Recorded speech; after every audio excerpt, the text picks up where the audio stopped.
Yeah.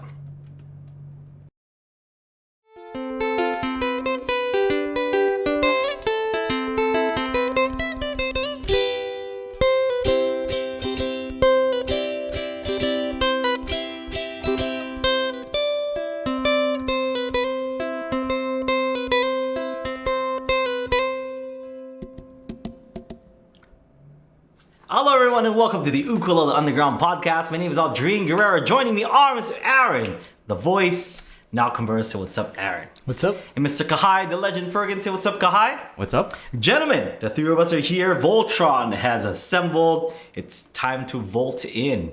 That's Volt is 5, but it's 5. You know, it's old 80s anime of things coming together. You know, creating a big fighting robot thing, that's basically like us, but there's 3 instead of 5. You know, and not a robot. Yes, we are. Did I lose everyone with the 80s reference? No, okay, maybe. Welcome everyone. This is the Ukulele Underground podcast. We answer any and all of your ukulele questions and non-ukulele questions. Sometimes we answer those, right, Kai?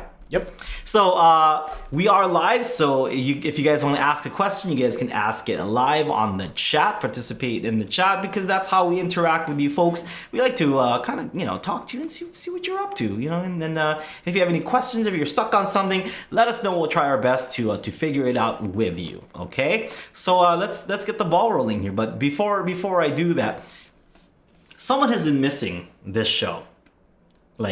Not missing as in like they haven't been able to watch it, but missing as in like they miss being here. Mr. Mike Odo. But yeah.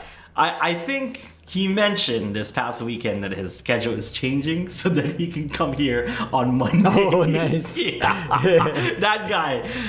Thank you. He's dedicated to the show. He is dedicated to the show. He's The last podcast, he was in the chat and he was like, "Oh, those ukuleles are pretty good." Like he was like typing in and answering. He misses it. He misses the show. So for those people who don't know, Mike Odo, he comes here every now and then to the podcast to kind of just help us out. He's a resident music theory expert and just music expert in general. Like whenever he would answer a question, he would answer a question and then some. And then provide music history with stuff. You know what I mean? Like it's not. It's not the most popular, most dressed up way to to do a podcast, but I think it's the most informative way. It's not. So what am I trying to say here? It's not it is informative. Mike is the most informative dude that we know, and he is like an encyclopedia of music knowledge. So and I try to make light of it, make fun so that everybody enjoys himself. Mike just likes hard facts. You know what I mean? So we try to balance it out with some hard facts, and that comes from Mike. He's gonna try to change his schedule because he wants to be here along with us. So shout out to Mike. He's probably watching.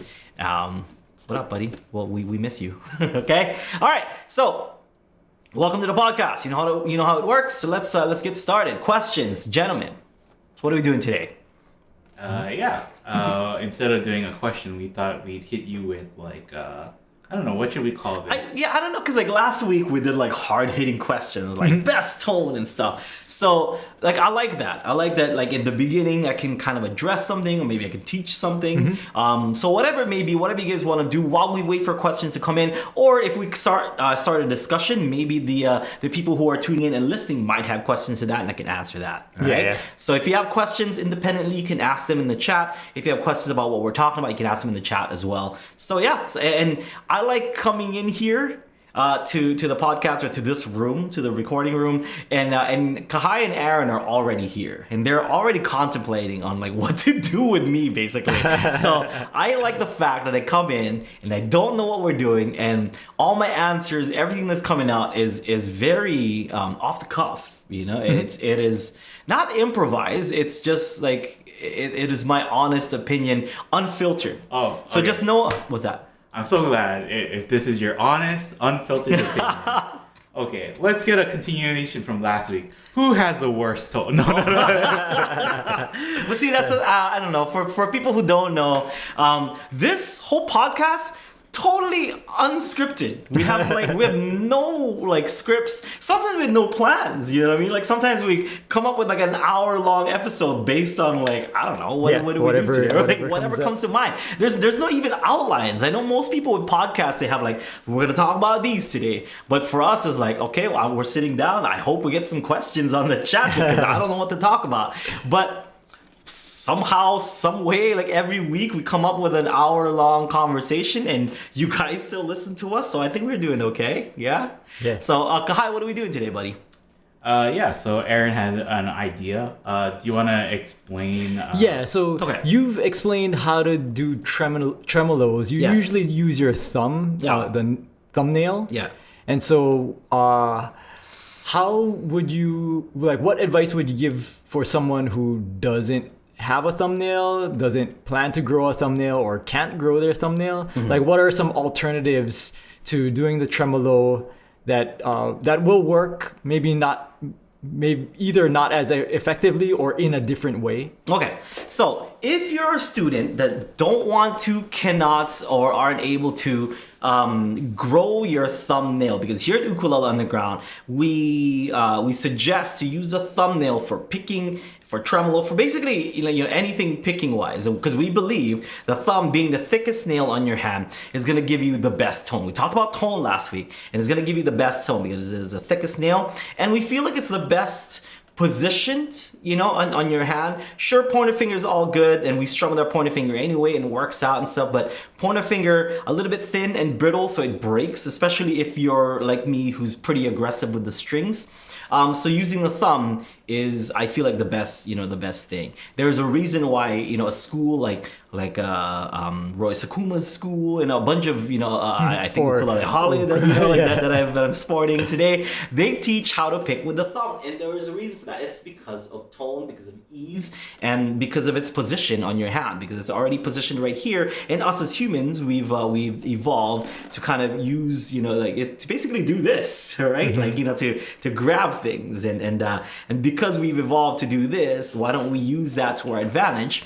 And when we play our ukulele, doing this it's like a perfect position to kind of rest your fingers underneath here, kind of feel out the curve of the hip of your beautiful ukulele, and then you can kind of get to the best tone spot when you're picking, which is going to be over the sound hole. So over the sound hole is the best tone spot, because if you pick up here, which a lot of students do, I find myself picking up here every now and then, but for the most part, you might kind of like get this noise because your thumb and your thumbnail might be hitting the frets, the fret wires and stuff. Here it's going to be too much, so the sweet spot is actually right here. The tension of the strings is a little bit higher when we pick. We want to make sure we get, our tone is from the tension of the strings, okay? So this is your 12th fret. That's going to be the middle between the nut and the saddle, okay? Like the exact middle point. And that's why it's we get our harmonics there, because right smack in the middle of both of those. Now, that's going to be the loosest part. As far as tension goes, that's going to be the loosest tension on your strings when you have it tuned up to the note. Okay, so we want the tension to be a little bit higher. So moving closer to the end of the ukulele gives us higher tension, but not too high because it'll sound clinky. This is really the best place to get that tone. You can get that tone here as well. But like I said, you're gonna run into some problems like hitting your fretboard and stuff like that. And this is the middle point. If we hit it at the middle point, it's a little too loose, so the tone is not that great. Tone is gonna be perfect right here. You can hear the difference.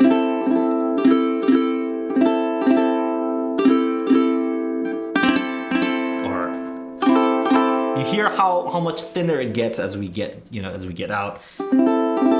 That'll be the best place to get your tone, okay? So having your fingers going down like this,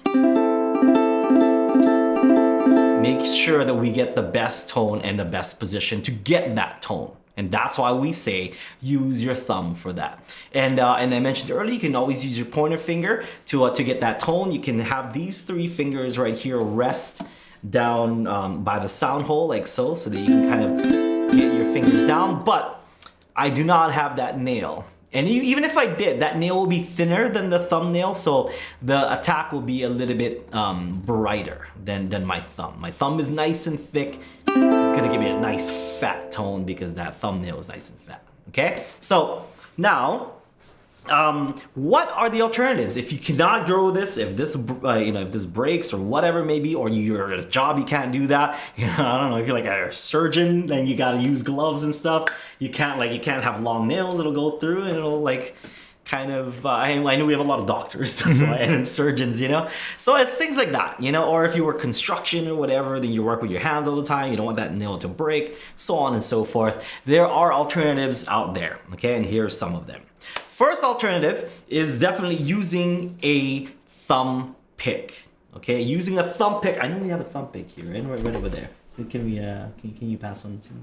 So, yeah, it's right there. You see it? Okay. This is our jar of fun things. Okay, plate of fun things. Now, this is a thumb pick. So a thumb pick is going to give you all the things that we talk about, like picking, with your thumb. The angle is going to change a little bit, but I'll show you how to use this. Okay, so the thumb pick goes over your thumb like this. So here it is, my thumb. I'll show it to you from that angle also. It just fits right there. Okay, so it stays on your thumb, and you see a lot of professionals use this. So make sure that this part that sticks out, it's actually sticking out like this, because when you get into position, once again taking your fingers, placing it on the curves and the hip of your ukulele, it's going to be perfect for when you hit the strings over the sound hole, which is the sweet spot of your ukulele. You get the best tone that way. And notice that when I use my nail, the attack was more this way. I would have to jut my wrist out. I'll show it to you from this angle. I would have to jut out my wrist in order to get this kind of almost 45-degree, 90-degree angle with 45 to 90-degree angles with the strings. I'm talking about my thumb. So my thumb's either 90 degrees or 45 degrees. That's fine. So 90 degrees is here, 45 is right here. So that'll be the best. You don't want it to be parallel like this, because you're gonna get a thin attack on the strings. I see a lot of people doing that. A lot of people are going like this. They're using their thumb, but getting it from the side. You're not gonna get good tone that way. The only way you'll get good tone, 45 to 90 degrees. 90 degrees seems a little bit much because you have to jut your wrist out in order to get that 90 degrees. But it'll give you really good tone, okay? Don't jut your wrist out too much, get that 45 and you're golden. But with the thumb pick, when you place it in your hand, you can hit that with the side, like how students would be doing it wrong. But in this case, with the thumb pick, you'd be doing it right, because the thumb pick would then be at that desired 90-degree angle that we're looking for, yeah? So you can do down strokes, you can do down up strokes. If you're looking for like a faster, like 1 and 2 and 3 and 4 and, or 1E and a 2E and a 3E and a 4E and that. So like the 8th notes, 16th notes, you're all good. And you can just kind of experiment what angles to hit it with. We did a podcast with Brittany Paiva not too long ago that she had some great advice on how to, how she uses a thumb pick and makes the tone sound really good. Because it is still like a plastic pick hitting your plastic strings. So sometimes if you do it too much without thinking about tone and attack, it's gonna come off a little too bright.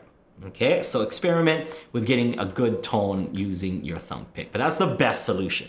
Okay. Can you demonstrate like a tremolo with the thumb pick? Okay, yeah. So the next thing to do would be a tremolo. So I talked about doing an 8th note, 1 and 2 and 3 and 4 and, then 1E and a 2E and a 3E and a 4E and a. that's just kind of moving your thumb up and down. It's not about being double jointed, because usually, like, when you're using your thumbnail, doing that double jointed is kind of how you're gonna be doing that, right? And I only say double jointed because that's a term that people know of, but that's not really like what it is, like double joint or whatever, People, like, if you do that motion, then people go like, oh, I can't do that because I'm not double jointed. Yeah. So I'm just saying that's just a term that people will be familiar with. But really, if you're using your thumb pick, you can kind of just use the whole thumb and just move up and down like this. Okay, you can get a small, slow tremolo doing that. But what I suggest is actually taking this pointer finger and kind of doing, putting it on the thumb, kind of like lining up the nail as an extension, the thumb pick. The thumb pick becomes an extension of that pointer fingernail. You're gonna place it there, and you're gonna kind of use your thumb and pointer finger to hold that, that pick, and play it like how you would with a guitar pick, with a flat guitar pick. You're gonna get faster results. So here, what I'm doing is I'm using these fingers to kind of just rest here on my soundboard. Get a little close to your string that you're going to be tremoloing with. And small movements, because the string is this skinny. It's not that, it's not that high. So I see people doing this. You don't need to do that. We're not strumming our ukulele. We're really just trying to pulse on that one string.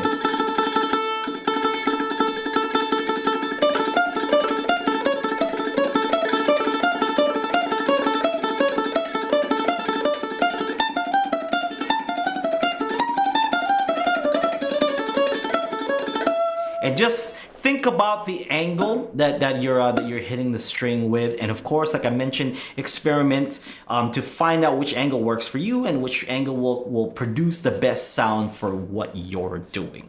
Because just like last week we talked about, some tones, some attacks work with some songs, some tones work with other songs. So figure out the best way to attack your strings accordingly. Okay, now. With that, the downsides though is if you're doing say you're doing a lot of strumming. I wouldn't necessarily do a lot of like fancy schmancy strumming with this, because although you can strum, like using your pointer finger stuff, but I learned how to do the chunk with my thumb. So I use this side of my thumb to chunk, right? So because I'm using the side of my thumb to chunk, if that pick is there, I don't want that pick to be scratching on my ukulele. To do that, and that's going to like hit the uke, hit the fretboard, and it's going to be too much noise. Okay, so that's the downside. There are downsides to using thumb picks, so just make sure you're staying away from those kind of percussive techniques, and you should be fine. You can just kind of like strum your ukulele. So how am I doing the chunk? Without it hitting the thumb pick. This is how I'm doing it. So I'm doing the chunk with this side. So it's a little bit tougher. I'm actually modifying my chunking technique to hit here rather than here. Usually I'd hit here, I'm hitting here, and I'll do it slow. So even, so it's that. So you see that kind of hitting, but then do it here. See? But it's really a lot of control, because this will still hit your ukulele every day. It's just you can't avoid it. So not the best sounding technique to do, but it's possible. All right. Rolls are still fine and stuff, but really it's just that like doing chunking is going to be a little bit tricky with the with the thumb pick. Okay. Other ways to tremolo on your ukulele and not using the thumb pick. But like I said, thumb pick, winner. It's gonna have the best of Kauai seal on it. Like how you see those businesses, best of Kauai 2022. So it's gonna have that. The thumb pick is the best solution.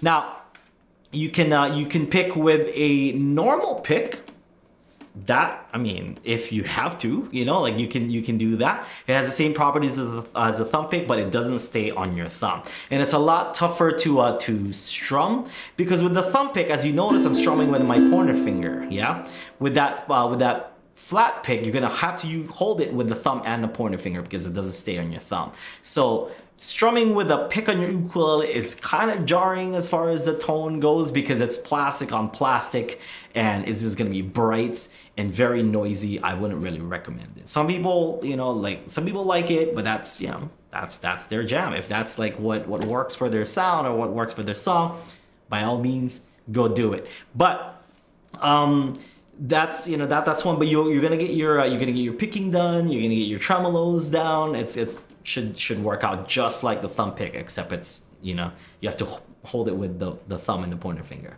Other ways to do that is to rely on your other fingers. So if you can grow your pointer fingernail, you can do it with your pointer finger. You would hold it just like how you hold a pick. If you had a flat pick in your hand, you just hold it the same exact way. Or if you've never held a pick, imagine handing somebody a business card, you know? So that's like kind of how you hold it. That pointer finger there, make sure that that's hitting it at that 45-degree angle that we talked about. And just using the nail on your pointer finger, rest your fingers here close to the close to the string, and use your thumb to guide. I don't have a nail, so it's not gonna sound that great, but it's possible if you want to do. That's like what we refer to here in Hawaii, like the Troy Fernandez, you know, like Peter Moon, like that kind of style, because they use their pointer fingers there. Okay, that's like old school Kyle Creator boys. So if you know, if you're familiar with that music, that's how it was produced. That's how it was played, with that kind of style, pointer finger with a long nail. I believe some people who like that technique will maybe get like a fake nail on, because the pointer finger is so brittle, or it's known to like break so often. That's one way to do it. Gels, you know, like if you can go to a salon, and I've had a few friends, not even just one friend, and myself included, go to a nail place and say, can I get a gel nail? Like a gel nail, just on this one finger, you know, and they're usually happy to do it. Last time I did it was a long time ago, but I remember it cost like $5. It wasn't like expensive, you know. I remember taking, I hope I'm not calling them out. Kalei got me out. Was doing a show here on Kauai. Mm-hmm. And I brought him to that nail place by Fun Factory here in Kapaa. Yeah. There's a nail place there. Yeah. And he went in there and it's like, oh, it'll be like $3 or whatever. Oh, nice. And I'm like, oh, right on, just the one nail, that's fine. You know, it's not like he got like a fancy schmancy with the decoration. It was just the fake press on nail and then the gel on top of it. So it was like $3 or whatever. I don't know how much it is now. I thought. And I gotta give, you know, some people that credit, the people who, I was gonna say, gotta give you ladies, but it's guys do it too, you know what I mean? Like, including myself. You know, when you guys go to get your nails done, that's pricey. I didn't realize how pricey that was. I thought that was like, oh, it's like $10-20 or whatever getting your nails done. But I don't know, what do I know? You know what I mean? Like, but it's pricey, and yeah, I wow, like I don't know how some people can do that like weekly. Some people do it, you know, or every other week even. It's pricey. But yeah, that's one thing that you can do. You can do the same thing with your other fingers. So if your pointer finger doesn't grow, you can use your middle finger, like I've been using, because I cut my thumbnail too short. So lately I've been using my middle finger to pick. I don't know if you probably noticed it in Aloha Friday Night Jam last week or the week before. I've been using my middle finger. So thumb, same thing. Well, imagine handing a business card using your thumb and your middle finger, like that. And same angle. That middle finger is going to be at that 45-90 degree angle, and then just kind of, I use my pinky finger. You can use a pinky or ring finger to kind of, and it works because and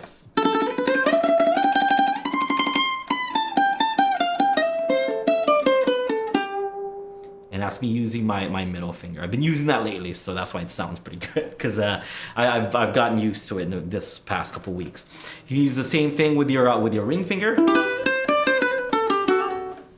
This one's a little bit a little bit trickier to do because you only really have your pinky finger to anchor. So if I'm using my ring finger, I'm not anchoring at all, and it's kind of just like a free.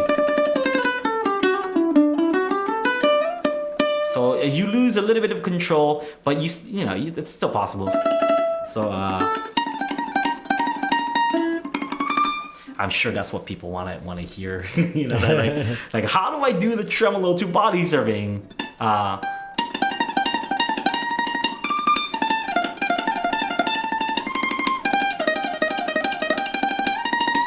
My two fingers are up here like awkwardly. But what I'm doing here is I'm kind of resting my wrists on the bridge of the ukulele, and I'm just kind of using my wrist to move this way to get that. Same thing with the pinky finger.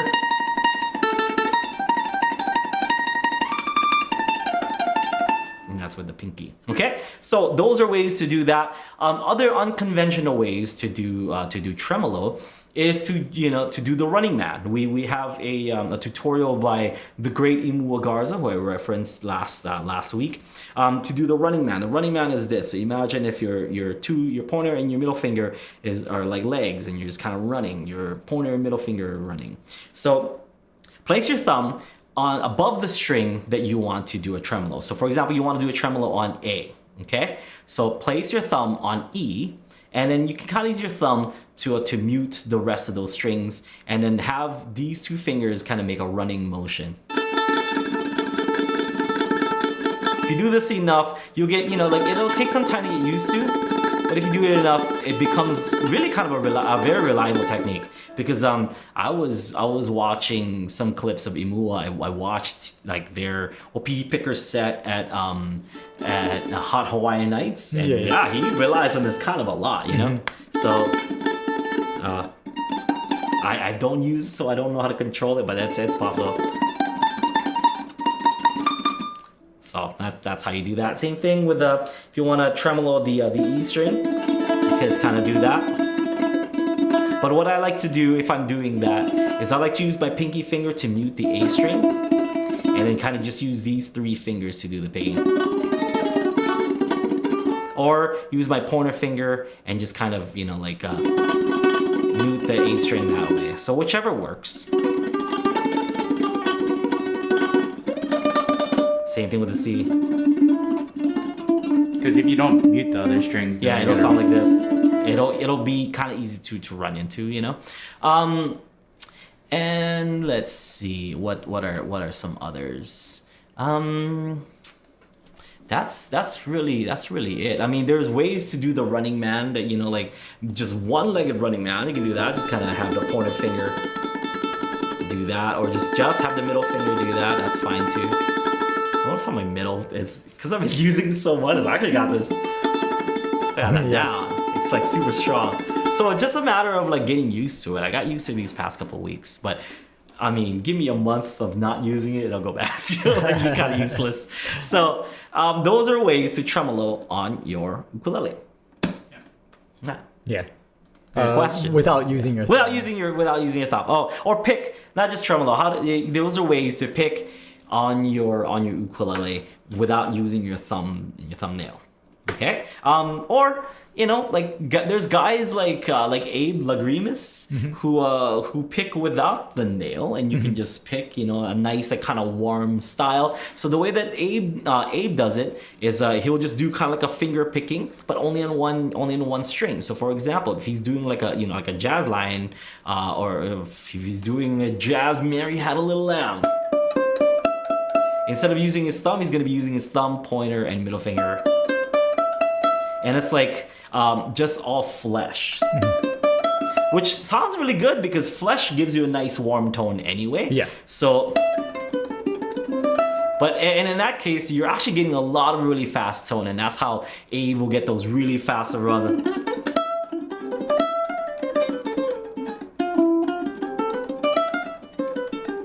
Because it's like 3 fingers to 1 string is gonna be a lot, so it's pretty diverse. So if you were to do a tremolo with that, it would be just that, like thumb, pointer, middle, or thumb, middle pointer, whatever you like to do. I like to just, do thumb, pointer, middle. So you can do it that way. Okay. Trying to think other techniques that I've seen done in the past. Yeah, those are the ones that come up to my mind right now. So those are ways to pick on your ukulele without using the thumb and the thumbnail. So although we teach it here at Ukulele Underground, like how traditional ukulele schools here in Hawaii teach it with the thumb, there are other ways to pick on your ukulele. Yep. Questions? I think so. Related to this, Joseph said, let me pull it up. Do you use the 2 or 3 finger tremolo? Yeah, that's basically what you were saying. Oh, yeah, running man, and running man. If I were to use that kind of tremolo, it just depends. I mean, like, I think if we were to do like body surfing, if my nail was long, say on the middle finger, I'd just use the middle finger nail, just the one nail, like how I was doing it, with, like this, or that to me is cleaner, like, because I'm just used to like holding picks. I play guitar too, so I just get used to doing that. I play electric guitar for a band, so holding a pick, it's kind of the same thing, when you use the nails on the other fingers, kind of like holding a pick with that finger. So for me, doing that, but I am not a stranger to using the other tremolos. For example, if I'm playing, I wrote a song called "Uke on a Stick" that has like double stop tremolos. Like, so there's a part that goes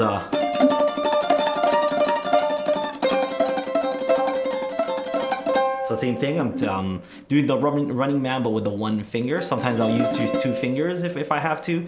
My thumb on the C string, so I don't hear that.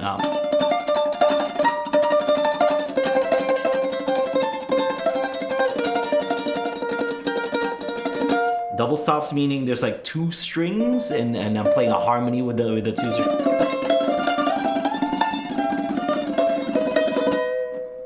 And I've been known to do that for like something like "Uke on a Stick." Chop suey. Yeah. Chop suey, yeah.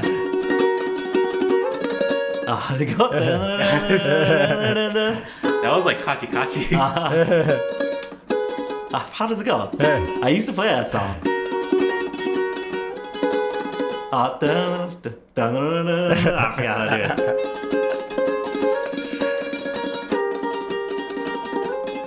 I forgot how to do it.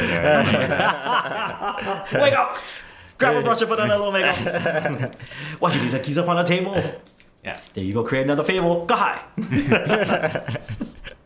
Shout out to E to Ed.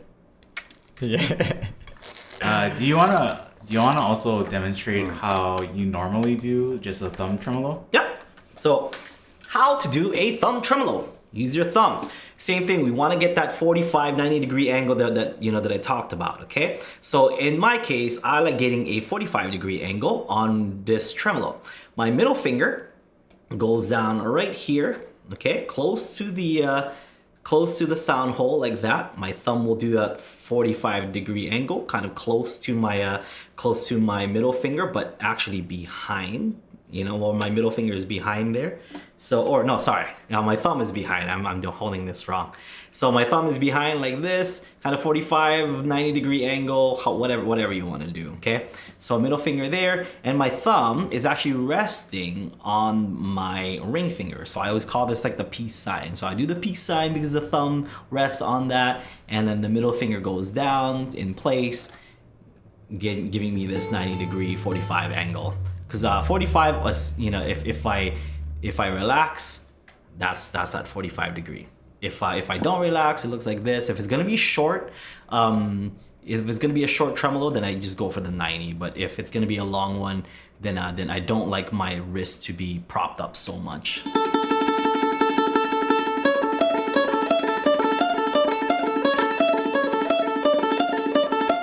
Here it is from this angle. Maybe I'll cross my legs so you can see it.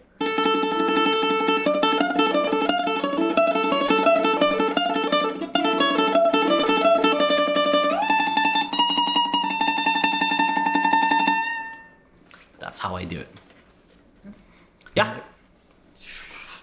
Yeah. I feel like it's all like a trade-off, right? Like how clean you want, how separated you want the notes to be, and how clean you want the tremolo to be. Yeah. Versus comfort. Like every person has their comfort zone, like what is easier for them to do. Yeah. So like, depending on what you want to accomplish and what your abilities are, you just make the trade-off. And just know this. Tremolos and a lot of specialty techniques are exactly that. It's just a specialty technique. It's not going to be a technique that you're going to use all the time, because I think I use tremolo for just like a handful of songs that I have in my set. And those handful of songs will have a tremolo, I don't know, max like a solo, like and part of the solos, solo. It's maybe like 8 bars and stuff, or it's a part of that solo, 16 bars, whatever it may be. So it's not that like essential. So if you feel like, I can't get any better if I, or I can't become a good ukulele player if I don't know how to tremolo, false. Okay, you can still be a great ukulele player without knowing how to tremolo. It's just one of those specialty techniques that is just a good tool, in your tool belt. Really, that's all it is. It's a utility that you can just bust out whenever. But there are ways to do the tremolo without having to kind of learn that, like, that really perfect tremolo, because not everybody does it does it the same way. I do it different from, I mentioned my friend Kalei. I do it different from Jake. I do it different from Herb, from Imua, who does the Running Man. There's all different ways to do it, so don't feel discouraged, because there's a lot of students that come up and they really want to get that thumb tremolo, and it's just like, well, have you tried it like another way, like, because other ways might be better for you, maybe using your pointer finger. I know Kalei does the pointer finger, like holding the uke with the pointer finger as uses his thumb. I can kind of do that, so it's the same thing, When he says the middle finger, I like to use my middle finger just because so it's more out of the way. Like really, that's all it is. And I like to rest my thumb on my ring. So this one, you're resting on your middle while you use your pointer finger to. I guess on camera it looks cleaner, because for me it looks like this. My pointer finger is like sticking out or whatever, but for him, like that. It works. So it just depends. I consider myself a jack of all trade and like an ace of none. So that's actually why I became a teacher, because I feel that like being a jack of all trades, I kind of can play like the other styles that everybody else does, but I'm not that person. You know what I mean? Like I can't play like Kalei, but I can kind of break down what he's doing. Not as good as he does, but I can, I can do it, right? So, jack of all trades. Yeah. Master of none, Kahai. Master of Aldrine music. Maybe that. So that's my email. I feel like the more that you master something, the more you realize you're not a master of it. So. Either that, or you realize like, there's like a million other ways to do this, though, right? Yeah. So. Where were you when I was in high school, Aaron? You should have told me that. I needed an Aaron Nakamura in my life to tell my high school self that, like, Aldrine, the more you know, the more you don't know. You know, the more you think you're like a master, because young Aldrine Guerrero, maybe junior, senior in high school, thought he was like an ukulele master. Yeah. And now at like 30, and I'm almost 40, and it's like, I am not an ukulele master. I guess. Yeah, I think John Mayer mentioned that, where it's like his high school self was like, I'm gonna be the best at all guitar everything, and so he set out to do that. And then the more that you know, the more people that you know as well, right? Who are amazing at different aspects of it. So the more people I met, the more I'm like, I don't know how to do that. I don't know how to do that thing. But that also, like, because I've been humbled so much times, it's like, hey, can you teach that to me? Like, I'm no longer like in that mindset of like I'm the best. So like I'm too prideful to ask for help. Oh no, I'm way past that. It's just like, can you teach me how to do that? Because that's awesome. Like, just even recently, like we were in Michigan and I was talking to Daniel Ward, and Daniel Ward is like, he studied flamenco, like the real flamenco, and I do like faux flamenco. I was like, can you teach me how to do like a real flamenco strum? Because I think if I learn how to do that, I would be that much better as an ukulele player, as a musician, So don't be afraid to ask for help, because I still do. Yeah, Just as recent as a few months ago, like I was asking for help, and Daniel, was more than happy to kind of share his techniques with me, and I'm still working on it, Daniel. I know we kind of work together to maybe meet up every now and then so that you can teach me, but I've just been so busy. I'm sorry. That's a good segue into this. Yes. Andre said, "I love flamenco guitarists. Are there flamenco ukuleles? I don't know, or techniques?" Yeah. There's definitely flamenco ukulele. I am not a flamenco ukulele player, and I've been humbled by people like Daniel Ward and other people who have studied actual flamenco techniques, because that sit down with Daniel, he's kind of just explaining to me just clapping like that flamenco beat. I'm just like, I felt so I don't know, I felt like such a noob. I don't want to say it. I felt like such a noob. I'm like, where are we clapping here, Daniel? It's kind of tough. I love, and I've listened to flamenco before, and I love people like Paco de Lucia, like Sabicas and all these legends and stuff. But the way that I play my ukulele to kind of emulate what they're doing is just based on what I hear. But there's an actual technique, and there's actual method to the craziness that is flamenco. So if you're looking for good flamenco music, I can't recommend Daniel Ward enough. He's also a teacher, so check him out and check out his lessons on flamenco ukulele. As far as full flamenco, we do have them here at Ukulele Underground, which you can kind of create those rhythms. So if you already know the rhythms for flamenco, I can teach you some techniques that you can add those rhythms to, and then you'll actually play flamenco ukulele, because it's all about the rhythm. And for me, because I didn't really grow up, with that. I can play kundimans and haranas all day, because that's what I grew up with, But flamenco is one of those techniques. Check out Daniel Ward. Yeah. Okay, next.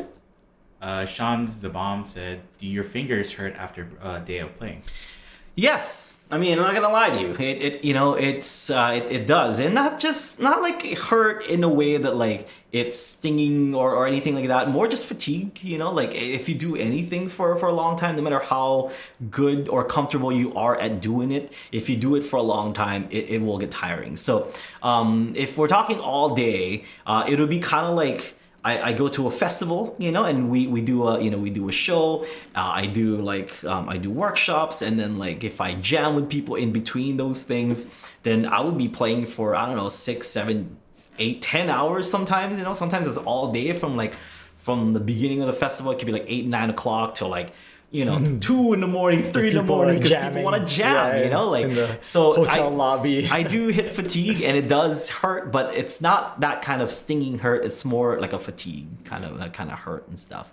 It's more especially on my left hand, where it's just fatigue, just holding chords all day, But that's why I started juggling cards, because I wanted to get stronger. I wanted to have more dexterity in my hands, and I feel like juggling cards and doing cardistry really helped out a lot. But still, anybody would get fatigued after 6, 8, 12 hours of playing ukulele. But yeah. What about calluses on your fingers? There's definitely calluses on my finger. I don't know if you can see that, and they're kind of gross anyway. Maybe don't zoom on it. It's gross. If you're a beginner player and you don't have the callus yet, it'll definitely hurt. But as you play, as you develop more and more calluses in your left hand, then you'll feel more and more comfortable with it, because they'll harden up and you can hold chords for a lot longer and stuff. Common misconception when people, because they see me doing this, whatever, the fast drums, when people, I don't know, even though I don't give them permission to, they grab my hand to look at my hand. Don't do that. I just gotta say, don't do that. A lot of people do it. I don't welcome people to just grab and touch my hands and stuff. Or ask first. Yeah, or ask me. There you go. Yeah. Or ask first. Then most likely I'll show you my hand and stuff. But don't just grab it. That's rude. Okay. You have no idea. Like once for every festival at least. Yeah. There's like somebody will grab my hand. Like, let me see that. You know. Like, okay, I guess. You know. And I don't. What do I say? Because if I'm like, don't. They're like, you know that Aldrine guy? I want to see his hand. And you know what he did? He said no. The nerve. So don't do that. And yeah, ask first. I'll show you my hand at a good distance. You don't have to grab my hand and stuff. I don't know. I'm from the Philippines. I'm very conservative. Anyway, that misconception of like grabbing my right hand and looking at it, because the right hand doesn't get calluses. Maybe the pointer finger as I do that, but not really. So my right hand fingers, because I have nails on them, it's mostly the nail that is hitting. Not much callus, if at all. Like there's no callus on my right hand. It's all on the left hand doing this. That's where the calluses are. I think the misconception too is that the calluses on your left hand are like big enough where you just like don't feel anything when you hold on your uke. But really it's like it's more that you learn the proper ways to hold things so your fingers don't hurt. Yeah. More so than like the calluses will stop your fingers from hurting. Yeah, or because it's my right hand, like when I shake people's hand and people are like, oh, like I expected like a, like more calloused like feeling hand. I'm like, sorry, my hand, like I guess I don't work hard. Yeah, they have dainty hands.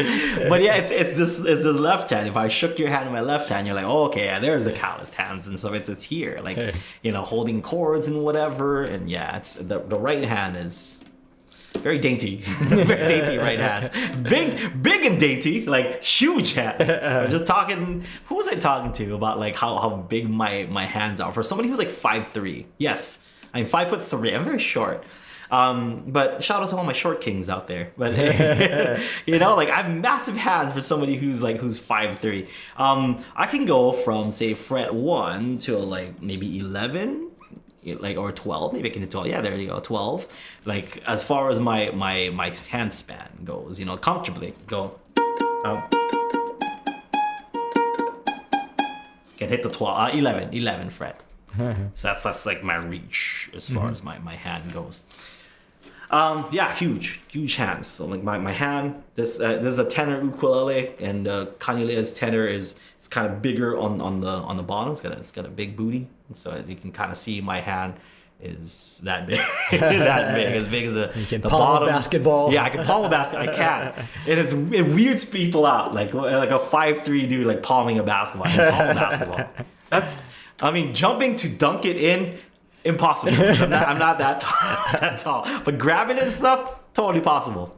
Although if you look on YouTube, there are 5'3" guys who can dunk. Oh yeah, I'm sure. Yeah. But that takes like lots of CrossFit, lots of box jumps and stuff. Yep. Not that guy. I'm not that dude. Haven't you ever seen an anime? It's always like the shortest person who can jump the highest, right? Like, oh wow. But I think that's also a thing where it's like people, they assume like, oh, if you have a big hand, that means that you can't play like smaller ukuleles either. Or if you have small hands, that means I can't play like a tenor or larger ukuleles either. Yeah, I run into that like with some of the like private lessons that I've done and stuff. People are saying like, I need a big ukulele because I have big hands, and then like I have like my daughter's little like uke, and I'm like, look at this tiny thing, look at my hands, and then they're like, no, but you're like how short? I'm like, no, trust me, I have huge hands, and I can play Aaron's ukulele, the tiny little mini uke from what's his name? Andy's ukes, yeah. So I can play that comfortably. So it's like, and it's the same thing on the on the opposite end of the spectrum. Like a lot of people with small hands like claim that they can't play the ukulele because their hands are too small. But then you look at guys like, you get people like Hamsini, who's like who's playing Europa on her ukulele, and she's got tiny hands. She's 10 years old. It's something like 10 years old with tiny hands. So it's possible. Like that's. Yeah, it shouldn't be. There's no. Right? Yeah, that's actually the reason. That's what spurred the question about tremolo, because I noticed that she was using a weird tremolo technique for that. Do you know what she was doing? I forget. Sorry, we have a lot of students. Yeah. So, I mean, I can find out. and I Yeah, can come back, I'm I thinking can that find it out. was like a double, like a 2-finger Running Man style. Oh yeah, it's tremolo. kind of like this. That's what she was saying. Oh, okay, That's so what like she was saying. Yeah, that's- three that's finger. three fingers, Yeah. 3 fingers. Yeah, that's what it was. That's what it was. So, yeah, so it's when you did Yeah. when she doing that part. Yeah. Yeah, 3-finger tremolo. One of our other students even like I forget what song he's learning though, right? But then like he showed us and we're like, oh, you're getting the notes really clean. Yeah. And that's kind of like a thing too, is that people learn the tremolo without like learning how to play the notes cleanly first. And then when you hear them put it together, it's like you can play the tremolo, but your notes are like, even if you can play the tremolo really fast, your notes are not coming out the cleanest. So like that's also like something you gotta weigh too. Like what is, important to the song? Is it really playing it that fast, or is it like that you can hear the notes being played? Kind of like going back to body surfing. When you're doing that tremolo part, it's a lot of it is pull-offs. See, here it is without the tremolo,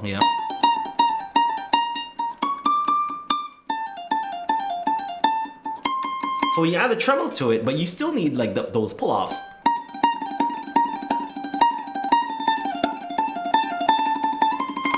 Then it sounds like really cool, but you still need that kind of clean ba-da-da, ba-da-da. Like as my friend Kaniho explained it, Figaro. Figaro, that's so it's the Figaro, or triplet. So making sure.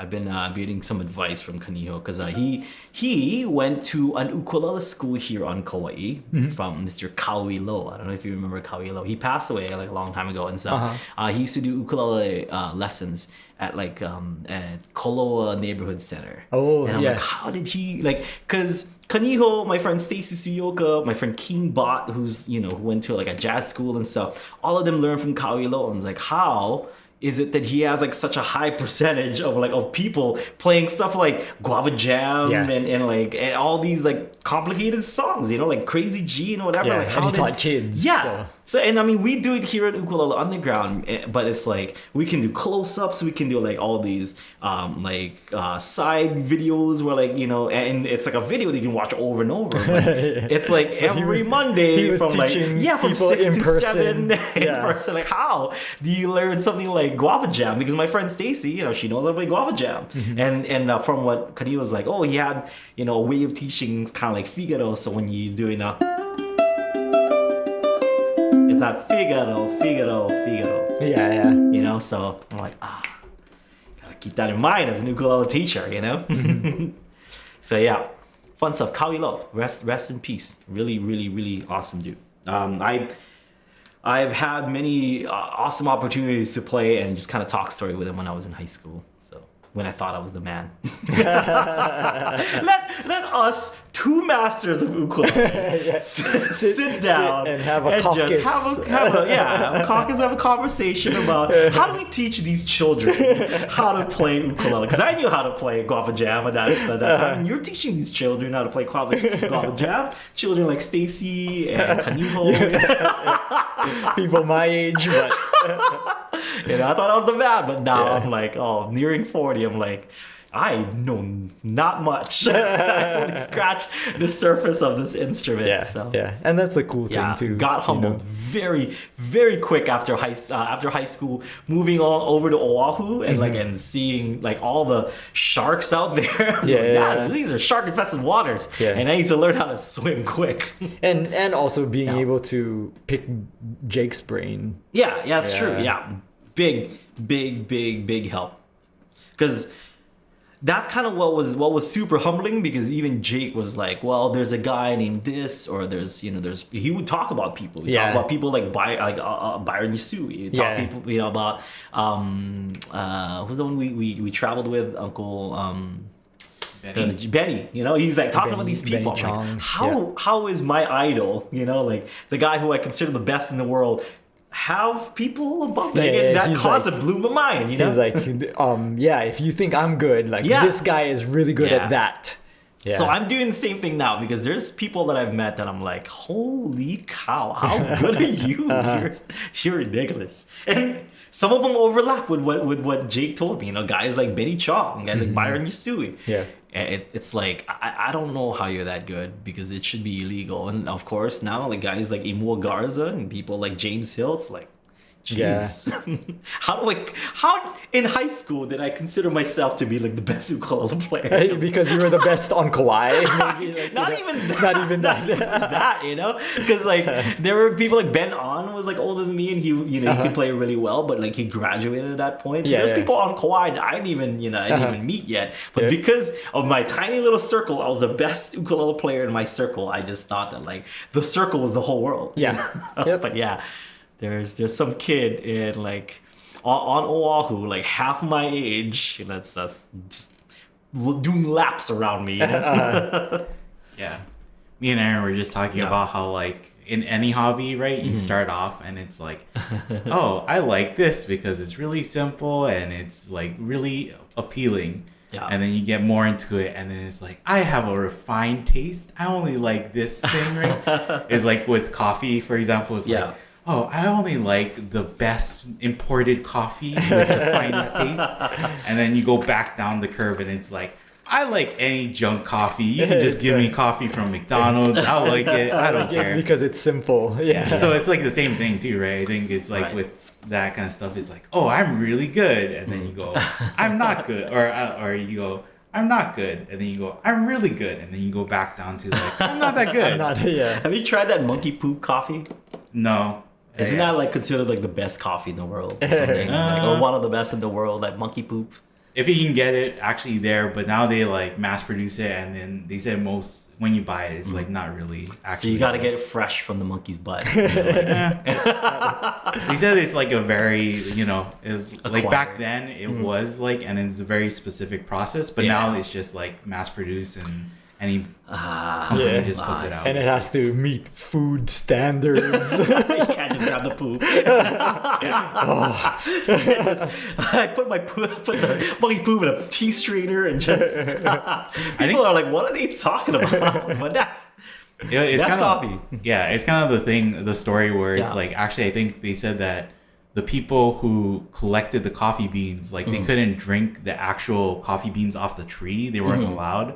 So that's why they started drinking it's like, I think it's actually like a cat. Or it's a cat? Yeah. Oh, okay. And they started drinking that. And then when other people are like, oh, this is actually good, then they're like, okay, I guess we'll sell this, Goodness. Oh, you had to convince someone to do that. Like, oh, this is great. Don't ask me where it's from though, but just it's good. Don't trust just trust me. Oh man, how do you convince someone to drink that coffee? But anyway, so in high school I thought I was a man. Was not the man. Was one of wasn't even a man yet. Yeah, wasn't even a man. I was very mid, as the kids call it nowadays. I'm still kind of mid, but like I've somehow made my way through this career just by teaching mid stuff. Because we don't unbridled optimism. That's what got you through. It is. I'm just happy to be here, everybody. Like that's my secret. I'm just happy to be here. Kind of like what you said, right, with Jake and like you talking to Jake and Jake saying like, oh, have you heard this person? They're way better than me. Yeah. I'm sure people are going to be surprised and be like, there's people that Aldrine is saying is better than him and stuff. There's tons. Isn't that also kind of exciting to know that there's people that are better than you? Yes. Of course. Like, I mean, I had a student, who was talking to me on Tuesday. So, because we did the podcast on Monday, I had private lessons on Tuesday. They're like, thank you for bringing up Imua Garza and Wild Horse Canyon or whatever. They listened to it. They're like, holy cow, blew my mind. And I'm like, yeah, there's a whole album of amazing ukulele instrumentals that Imua Garza did that I feel like doesn't get enough attention. Like that whole album. I turned Sammy Turton to it because I was asking him to do the Jinxie Finds the Catnip. Yep. And he's like, yo, like this whole album. I'm like, yeah, right? Holy cow. So Yeah, so I'm sure, like guys like Sammy, because like his audience is probably like, man, Sammy's the best or whatever, and Sammy's probably like, no, like listen to this guy, this guy is the man or whatever. Yep. So like all of us, I think with the internet now, like it's harder and harder to just think that you're the man because of like, well, what about this person, and there's Spotify right there, just speaking of flamenco. I found this awesome gem of a flamenco band covering body surfing. What? Amazing! Really? I was so happy that I found that with a guitar, with a flamenco guitar, no ukulele, with guitar, and I'm just like, yeah, same key, everything, G minor. I forgot who it is, but awesome. I'm sure if you look up body surfing, it's like the only flamenco version of it on Spotify. I saw it, and good stuff. I kind of want to change the way that we play body surfing now, because I want to incorporate that, like because we talked about how Herb Ota Senior, Ota-san, did body surfing, and there's more parts to it than what we play. There's like a bum dun dun bum dun dun dun dun dun dun dun dun dun dun. Like I want to incorporate that part into the way we play body surfing, and just to kind of like really honor the person who made that song. Why are we cutting parts to it? Because I'm doing like Jake's Pure Heart version, which doesn't have that part, but.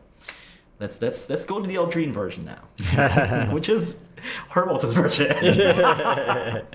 But yeah, I kind of want to play around with that song a little bit more. And I was listening to how others played it, found that one on Spotify. So stoked. Nice. It's so good. And because they did their own like kind of flamenco solo to it. I'm like, so good, so good. Don't know how I thought I was the man when people like that exist. So for those of you folks who are thinking like, I know how to do this, I'm the best there is, the best there was, and the best there ever will be. Very wrong. Because I was very wrong. Yep. And it's when you figure that out, it's not something to be sad about, right? No. It's great to find new music. So I'm looking for for a song that I've played for decades at this point. It's super exciting to hear that song played differently, and still being amazed and still like getting that the giddies. Like, I'm like, oh man, this is cool. Like I kind of can't wait to dig into that song and change the way that I play it, because I don't know. So it's exciting, but. That best there is, best there was, best there ever will be was a shout out to Mike. That's a wrestling reference. Bret Hart. Yeah, but I mean, even in that sense as well, right? Like, your goal is not necessarily to be the best, but also to like inspire the next generation. Yes. And so yeah, it's like if you're not inspiring anybody, then you're not really the best. And then if you do inspire people, then they'll get better than you. Yes. And so that's the whole point. Yeah, they'll take what you do, they'll take what other people do, combine it, and it'll be even better. Yeah. So I'm not the kind of teacher like, hey, you can't get better than me. Like that's not yeah. So you can't Stop right there. Stop right there. No. And there's many times people have like kind of surpassed me like in their own way. Like Matt will always refer to me as his teacher, but I think Matt is doing Matt things, like, and that's definitely better than me. He does Matt Dahlberg songs better than I do. Yeah, like if I were to play Matt's songs, Matt would play them way better than me. He's a student of mine. There's loads of examples of that. Even say Hamsini, the girl that we were talking about, she makes her own compositions now, and I think sometimes I can't even comprehend like how she came up with some of that stuff. Yeah. I'm like, how did you go from this key to that key, and then like using this and that melody line? Because she's got like a unique approach to music, and growing that next generation of musicians. It has been our mission from the very beginning, and it's kind of cool to see like the next generation already. So it's fun. Yeah. Lots of people are lapping me now, Kai. So no longer the man. Can they beat you in Mario Kart? Well, okay. All right. That's a different story. Some little kid thought they could. Ron Morris's son thought he could, but You know, went home crying, just like everybody else. Because, you know, there's guys like Ukulele, Abe Lagrimas, instead of crying home after their loss, they're like, Aldrine, please take us under your wing, under your tutelage, and teach us how to make other people cry. And I'm like, my sons, I will show you the way of Mario Kart. And boom. Lenny, I feel like might be better than me now. Like, he plays all the time. I always see him on. Because if I play my Switch, I'm like playing Monster Hunter or something, and he's always playing Mario Kart. And when we play, like, I have to be on my A game to not lose to Ukulele. And Lenny's doing so good. And then he goes and studies what you did. Yeah, what I did. Because, you know, I do stuff where, like, Lenny will ask me for, like, hey, can you do a lap or can you do a few laps on this course? And then send me that video. Yeah. And then he'll see like my lines and stuff. He'll study the lines. I'm like, oh my god. Yeah. But I'm happy to oblige. I'm not gatekeeping. I'm not gonna be like, no, it's my lines, Lenny. It's like same thing with ukulele. Yeah, it's sort of what you did with Jake and like a couple other people, where you just like videotape it and then just study that and use that in your own solos. Yeah. We talked about that Hot Hawaiian Nights. You did the same thing. You know, I have a whole tape, VHS tape. Oh, what is the update on that, by the way? Didn't you say you found? Oh, I have it, but we got to figure out a way to rip that DVD. But it is a DVD thing. Yeah. Oh, okay. Nice. Yeah. Nice. I mean what? Yeah. I mean something. Pure Heart Hot Hawaiian Nights might appear on YouTube after all, because I've been looking. I've been watching some Hot Hawaiian Nights. That's why I brought up the Opihi pickers. So the Opihi pickers being on the Hot Hawaiian Nights, so good. So if you guys are like, oh, cool of you to mention Imua Garza, if you guys want to see him play in one of the most popular bands ever in Hawaii, the Opihi pickers. There's a like live Hot Hawaiian Nights, and there's like a medley of Old Fashioned Touch and Victim. So good. Classic Imua Garza. Yeah. He's playing that what is it? The Applause. Yeah. That you were talking about. Yeah. In that video. It's like, and it sounds great. Yeah. Tone. That's what I mean. We're like, you have to have good tone in order to turn that instrument into that sound, because that instrument does not make that sound. Yeah. So check that out. Wild Horse Canyon and Jinx He Finds the Catnip. Really cool songs. Or Tempest Todd from the Opihi Pickers album. Lots of good stuff. Me and Aaron were talking about like I like there's a video of him and Ernie playing together, right? For like One Day Soon. Yeah. And I think he's just like, oh yeah, you know, when they asked me to play, I was like, hey Ern, you like play for this? And Ern was like, yeah, so we played. It's like, that is crazy. It's like two people who changed the face of Hawaiian music forever. It's like one legend just going like, hey, you want to play music this whatever Saturday? And then another legend's like, yeah, shoots, we go. It's like, oh my gosh. Yeah, because that's family at that point. Yep. Because he married John's sister or something. Yeah. Right? Like little sister. John Cruz. So the Cruz and the Garza family coming together. Whoa. And then like they would play at church, because they're very into into that church. And I remember my friend Daniel Cummings would go to that same church that they go to, and like and he would tell me like, man, Imua's son would be like on drums, or no, Kalei I think would tell me like about that. Imua's son would be on drums, and he's like all of maybe 6-7 years old at that point and stuff, just rocking the drum set. I'm like, yeah, that's what you get when you mix the Garza and Cruz together. Like that blood will create that kid, so. It's like just some families, right? Like, how do they have all? Because even Abe's brother too, right? He's a drummer also. So good. All right. Any last minute questions before we go? I think there was a question about chunking, but we'll save that for another time, right? We can go into Okay. What else? I think that's it. Yeah.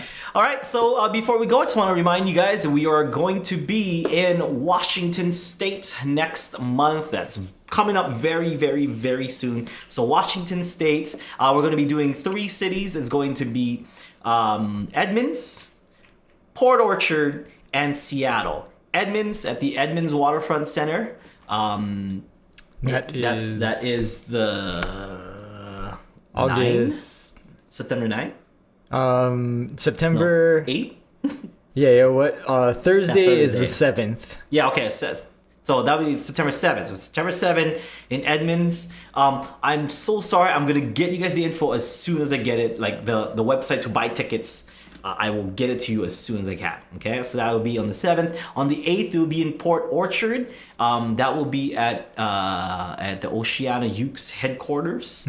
Same thing with that. I think that's just like you don't buy tickets online. I think you just go and you pay at the door. Okay. I think that's a door thing. So, Yeah. But I will definitely give you guys more info on that. Follow Oceana Ukes on Instagram for more info. You can ask them, for the information on that. But as soon as I get it, we'll post it on our social media. Yeah. And then for the day before on the 7th at the Edmonds Waterfront Center, you could probably reach out to somebody from the Strum ukulele group. So Chantel Clovis. Yeah. Chantel Clovis from Strum. If you reach out to her, you can get tickets then. But I'm trying to find. I'm trying to ask Chantel for the link that people can just go and buy tickets. For that, I will be doing a workshop and a performance. So the workshop, I think both is gonna be $40. So it's like $20 for the workshop and $20 for the performance and stuff. But usually when I do workshops, it's like $40 anyway. So you get like a concert with it too. So that's the price for that. I think the one in Port Orchard is just going to be a performance, so that might be $15-20 for just like the performance. And then Live Aloha Festival in Seattle at the Seattle Center, that's free. I'm going to be doing a workshop Saturday morning and afternoon, free workshop. Myself and a bunch of other like Hawaiian culture people are going to be over there. We're going to be doing free workshops. You want to learn how to speak Hawaiian, you want to learn how to make feather lei, you want to learn how to do all these crazy, amazing Hawaiian cultural stuff, go. It's free. I'm going to lose anything other than gas. Other than gas going to Seattle Center, maybe parking. It'll be worth it to be able to take some classes from these masters. Go to the Live Aloha website to check out who's there and what they're teaching. But really, really, really valuable lessons and workshops from these amazing masters for free. Usually you have to pay for the stuff, but yeah, it's free. Okay. I hope somebody leaves a mad review. I went to this and I learned so much. And I got so much good food, and I did all this stuff, and it was for free. It was. It's free. They didn't even want me to pay. Oh, I'm so mad. That's the 9th, and then the 10th is going to be the Live Aloha Festival itself. That's just all day music, booths, food, cultural things. Again, it's insane. I love this festival, and I want this to do really, really well for them. So we're going to be there. Washington, 7, 8, 9, and 10. Come out to any of those dates or all the dates. We'd like to see somebody come to all of them, and maybe, I'll give you a big hug if I see you in all 4 days. All right? Like, I'll hug Kahai super tight before I leave. and then pass it on to you, whoever comes to all 4 days, okay? So it's kind of like getting a second-hand hug from Kai. It's like somebody runs up to you and it's like, oh, can I get a hug from Kai? And then you have to go like, oh, wait, let me put on this barbed wire jacket first. Let me pull out all these roses with thorns. Yeah, and also we're still keeping those folks in Maui that suffered this horrific tragedy. We're keeping those people in our minds and our hearts. And please, if you have it, donate to any of the people that are helping people out in Maui. There's lots of different avenues. Whatever avenue you can do to help, go ahead and go donate there. Yesterday we had a countywide for musicians. We had a countywide thing in front of the county Concert, building yeah. concert that we played music and we tried, we got donations and stuff. I gave a bunch of canned goods just to help out. I gave some money as well, and then I did the concert. But it was great seeing everybody kind of did that same thing. It was really nice to see the musicians from all around the island. And there's like halaus and all sorts of awesome groups. So nice to see my friends and kind of do it for a good cause as well. So any way that you can do to help, please look out for. I don't want to say like this, donate to this thing. There's plenty of ways to do so. Whatever you feel most comfortable with, just make sure it's legit, okay? And yeah. So just be careful. There are some people that's trying to take advantage of such a horrific situation. But if you have family that was affected from that tragedy, my heart goes out to you. It is, I think, the worst thing that had to happen to Hawaii in maybe ever. It's a very long time. Yeah. I think, I don't know.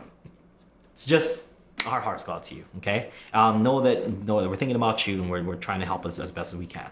Okay. All right, everyone. Stay safe. We'll see you on Friday for Aloha Friday Live Jam. If you have a private lesson with me tomorrow, I'll see you then. If not, I'll see you guys Friday. Aloha.